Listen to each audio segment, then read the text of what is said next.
지금부터 3개의 음악을 들려드리겠습니다. 여러분은 그중 가장 마음에 드는 걸 하나 골라주세요.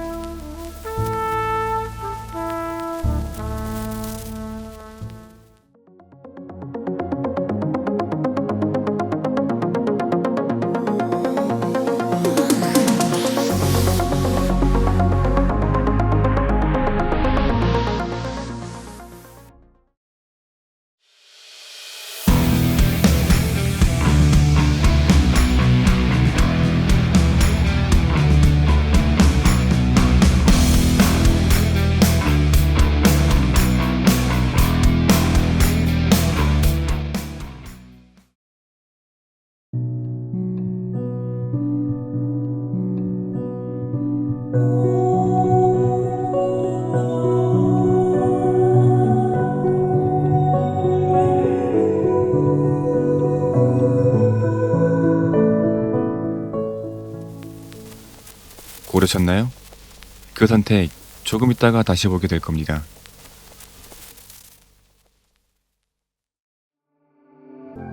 사람은 보통 음악을 고를 때 취향을 고른다고 생각합니다. 하지만 꼭 그렇지만은 않습니다. 생각보다 먼저 반응하는 건 취향이 아니라 설명되지 않는 감정일 때가 있습니다. 머리로는 장르를 고른다고 생각하는데 몸은 이미 그 순간 자신에게 필요한 감정을 고르고 있는 겁니다. 같은 노래를 들어도 누군가에게는 아무 일도 일어나지 않고 누군가에게는 오래된 계절의 냄새가 떠오릅니다. 유재석 씨도 그러했습니다. 무한도전 가요제 때마다 유독 빠른 곡을 원하더군요. 물론 우리는 그 이유를 정확히 알 수 없습니다. 그런데 이상합니다. 20년 넘게 분위기를 읽고 감정을 관리하고 늘 웃어야 했던 사람이 왜 자꾸 빠른 곡을 원했을까? 왜 그렇게까지 리듬이 필요한 사람이었을까? 가만히 있으면 올라오는 게 있었던 걸까요? 아니면 멈추면 안 되는 이유가 너무 오래 몸에 밴 걸까요?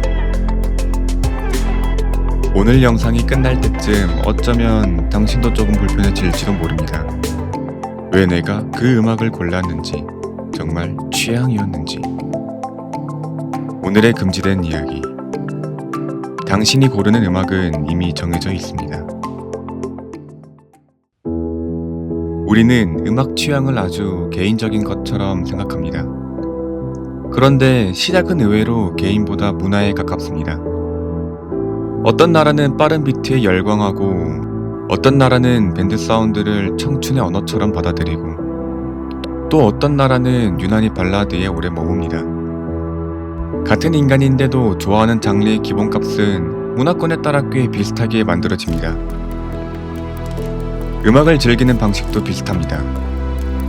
우리에게는 떼창이 자연스럽지만 일본의 공연 문화에서는 그게 오히려 음악을 방해하는 행동처럼 받아들여지는 경우도 있습니다. 그러니까 우리가 좋아하는 음악은 순수하게 내 것처럼 보이지만 실은 시대와 문화가 먼저 깔아놓은 바탕 위에서 만들어집니다. 그런데 여기서 이상한 질문이 하나 생깁니다. 저는 우리나라의 주류 음악을 그다지 좋아하지 않았거든요. 왜였을까요?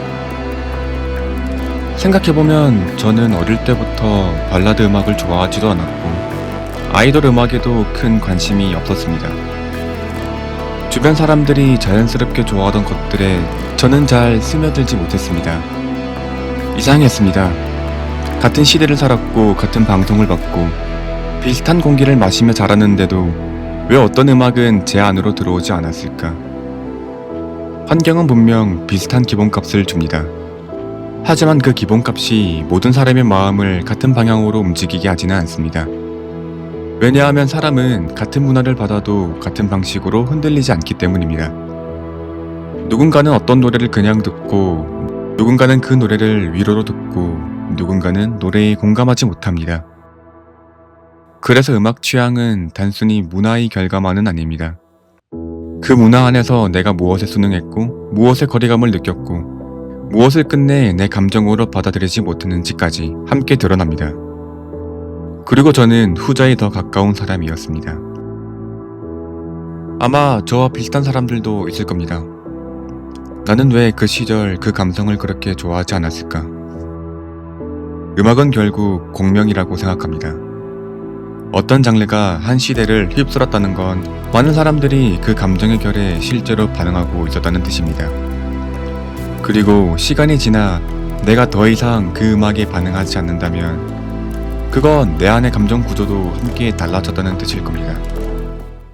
여기서부터는 조금 더 개인적인 이야기입니다.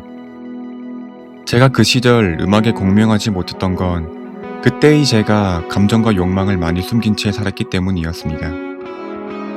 속에는 저항감이 있었고 일상에서는 꺼내지 못한 감정들이 락이라는 장르를 통해 밖으로 나왔습니다. 이건 재밌는 가설인데 90년대 후반 대한민국에서 락이 부흥했던 것도 그 당시 보수적인 사회에서 저항하고 싶었던 사람들이 늘어났기 때문일지도 모릅니다. 남자친구에게 오빠라고 부르는 게 뉴스에 나왔으며 동시에 X세대와 오렌지족이 등장했던 시기였으니까요. 물론 이 장르를 좋아하면 무조건 이런 사람이다, 이런 식으로 단정할 수는 없습니다. 그건 너무 단순한 해석일 테니까요. 하지만 적어도 이 정도는 의심해 볼 수 있습니다. 사람은 대개 이미 충분히 살고 있는 감정보다 아직 충분히 살지 못한 감정 쪽에 더 크게 끌립니다. 늘 자유로운 사람은 자유를 노래하는 음악에 생각만큼 매달리지 않을 수도 있습니다. 늘 사랑받는 사람은 사랑을 애원하는 노래를 그렇게까지 반복해서 듣지 않을 수도 있습니다. 이미 밖으로 분노할 수 있는 사람은 굳이 그렇게 거친 소리에 오래 기대지 않을 수도 있습니다. 그런데 반대로 한 번도 마음껏 밀어붙여 본 적 없는 사람은 락에 끌릴 수 있습니다. 가만히 있으면 자꾸 무너질 것 같은 사람은 빠른 비트를 찾을 수 있습니다. 조용히 안아달라는 말을 끝내 해본 적 없는 사람은 잔잔한 발라드 앞에서 오래 멈출 수 있습니다. 그러니까 당신이 좋아하는 음악은 당신이 이미 가진 것이 아니라 아직 충분히 가져보지 못한 감정의 모양일지도 모릅니다.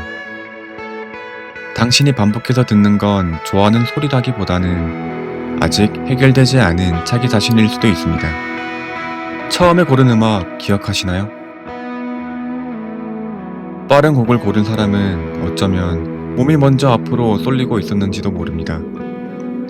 멈추면 들킬 것 같은 감정이 있어서 리듬으로 먼저 덮고 있었는지도 모릅니다. 락을 고른 사람은 참지 않고 밀어붙이고 싶은 마음이 생각보다 오래 남아 있었는지도 모릅니다.